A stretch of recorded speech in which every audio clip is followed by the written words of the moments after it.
indeks untuk mengukur ini revolusi mental ini sukses enggak gitu ya pada prosesnya seperti itu.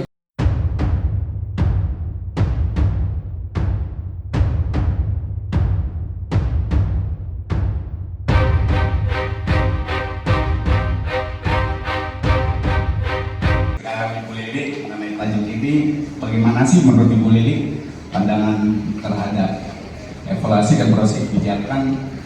Jadi persilakan waktu dan tempat ini. Pak, ya semuanya, assalamualaikum warahmatullahi wabarakatuh. Salam sejahtera untuk semua dan Om Swastiastu, Namo Buddhaya, Rahayu, Rahayu. Terkait dengan tadi sudah dijelaskan, sebetulnya ada semacam sudah membuat frame kebijakan tadi sebetulnya yang digambarkan oleh Pak Danza. Ya. Jadi secara kalau kita tadi nyanyikan lagu Indonesia Raya, itu kan bangunlah badannya, kemudian bangunlah jiwanya. Jadi kalau badannya dari 2 periode Pak Jokowi ini sudah betul-betul menanamkan pada pembangunan infrastruktur yang cukup holistik ya. Artinya dari sisi batas-batas negara itu diperkuat.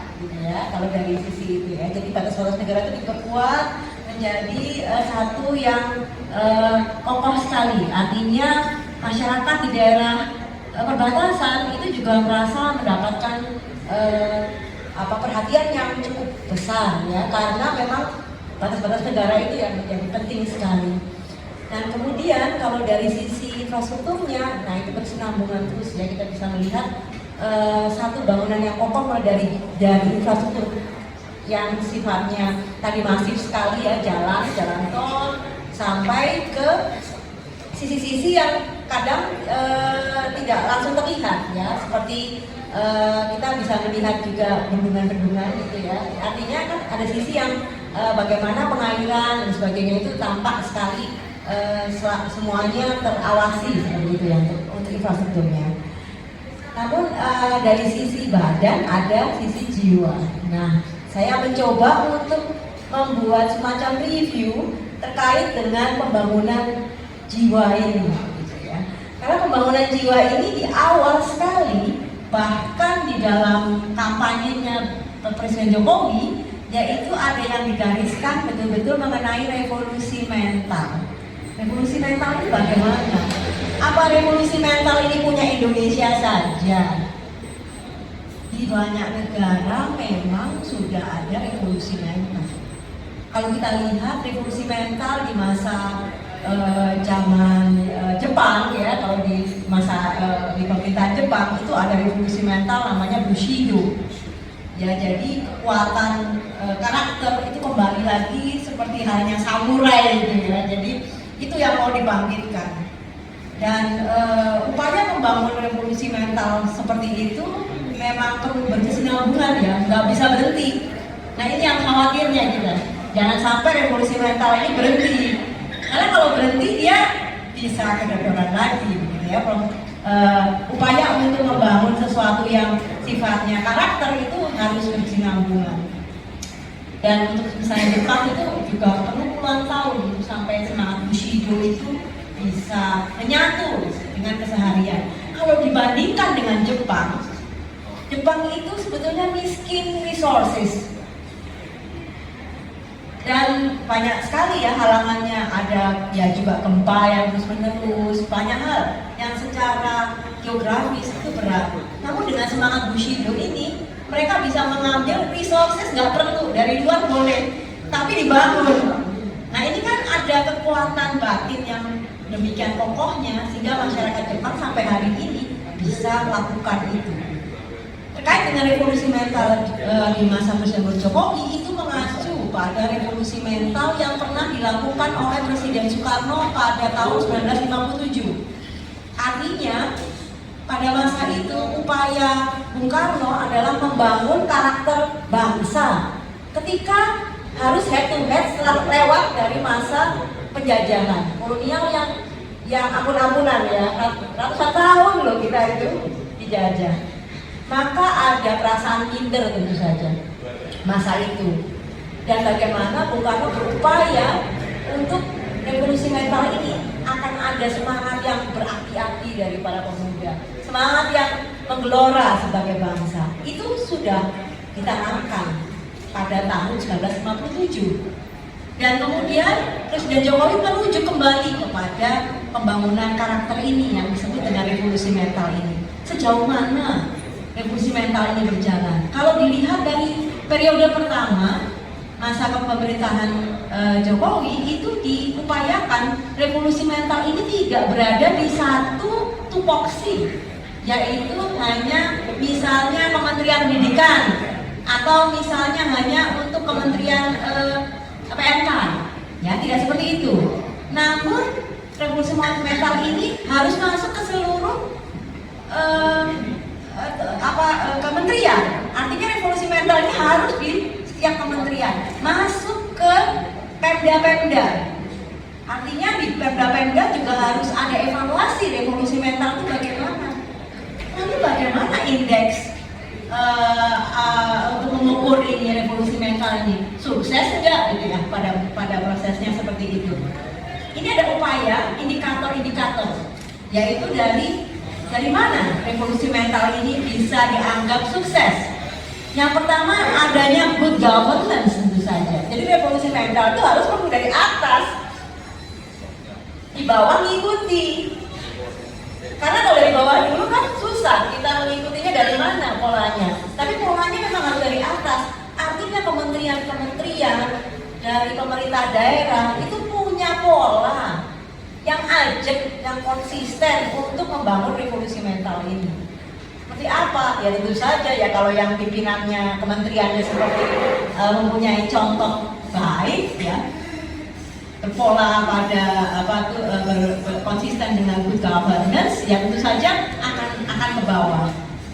Ada poin-poin daripada revolusi mental ini. Yang pertama itu adalah upaya untuk sinergis juga ya dengan ini nanti nyambung dengan nanti Prof. Justinus itu, yaitu secara perekonomian itu kita mandiri. Jadi namanya revolusi mental sama dengan Bushido tadi, mirip tapi tidak sama ya. Yaitu kemandirian. Kita gimana jadi mentalnya itu kokoh kalau kita tidak mandiri. Kita masih meminta kepada orang lain, lalu kemudian kita masih berupaya bergantung pada sesuatu yang mungkin juga tidak kokoh. Bergantung aja tapi nggak kokoh kan jadi bahaya itu ya. Nah ya kita bisa lihat ya budaya hidup yang hedonis yang seperti itulah ya, yang artinya hanya ingin tampilan.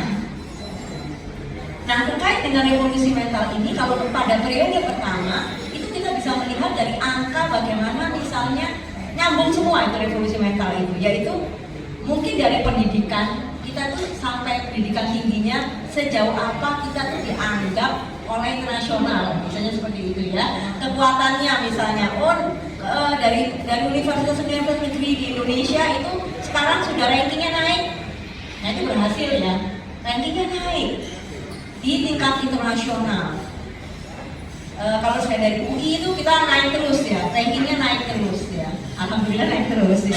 Itu juga berupaya, kita itu juga mati-matian dosen itu mempertahankan ranking yang supaya nggak turun tapi naik terus. Demikian juga bagaimana dengan revolusi mental di tingkat yang misalnya penjaminan sosial dan sebagainya, itu nyambung nggak? Jadi itu kan terkait semuanya. Nah, pelayanan masyarakat itu juga revolusi mentalnya.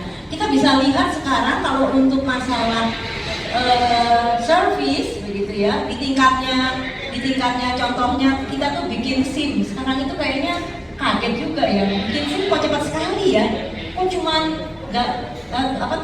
tuker SIM lama ke baru itu saya pikir saya antri, taunya cuma 5 menit, 10 menit udah jadi begitu. Ini kan proses bagaimana regulasi yang tadinya panjang, birokrasi itu jadi sederhana. Demikian juga dulu Pak Jokowi itu betul-betul marah beliau itu dengan sistem ekspor ya. Nah itu seperti itu ya, sistem ekspornya lama sekali. Ini bukan masalah ekspornya, ini bukan masalah barang ekspornya, tapi cara ngadeninnya itu loh, kok lama sekali birokrasinya. Jadi dipangkas, gimana caranya memangkas itu? Tapi memangkas sebuah sistem itu kan berarti melibatkan masyarakatnya. Terkait dengan tadi satu hal yang tadi permohonan dari Pak Moderator, yaitu tentang pembangunan kebudayaan, nyambung semua. Jadi kebudayaan sebetulnya bukan terkait dengan misalnya itu sistem pola melihat atau menilai. Bukan cuma misalnya kita melihat oh kayak kebudayaan itu seninya atau tari-tarinya, bukan seperti itu. Jadi itu sistem nilai yang tadi dalam frameworknya itu tadi yang namanya revolusi mental tadi. Revolusi mental Indonesia yang diupayakan oleh Presiden Jokowi yaitu kembali lagi ke Pancasila, kesadaran bahwa pluralitas Indonesia itu memang ada. Yang namanya Pancasila itu ada di DNA kita.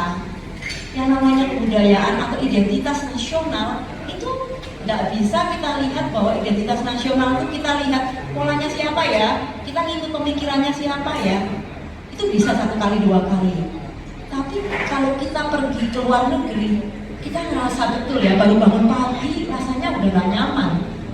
Cari-cari apa itu ya, nasi uduk kok nggak ada ya.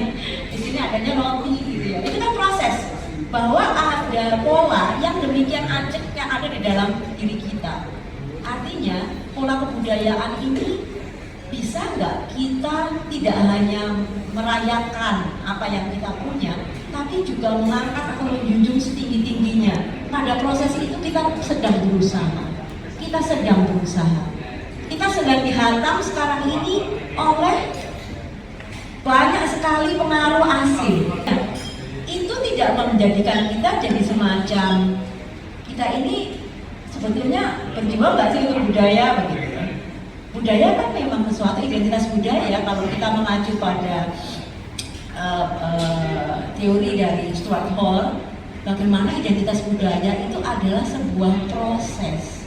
Kita nggak bisa bilang ini hari ini budaya kita ya ini selesai, nggak bisa. Dia sebuah proses yang tidak akan pernah berhenti, tidak akan pernah sempurna, tidak akan pernah komplit, selalu in progress.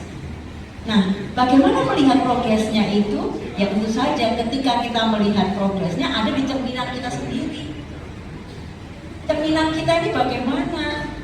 Terkait dengan revolusi mental ala Presiden Jokowi, yaitu revolusi mental yang berpatokan pada nilai-nilai Pancasila.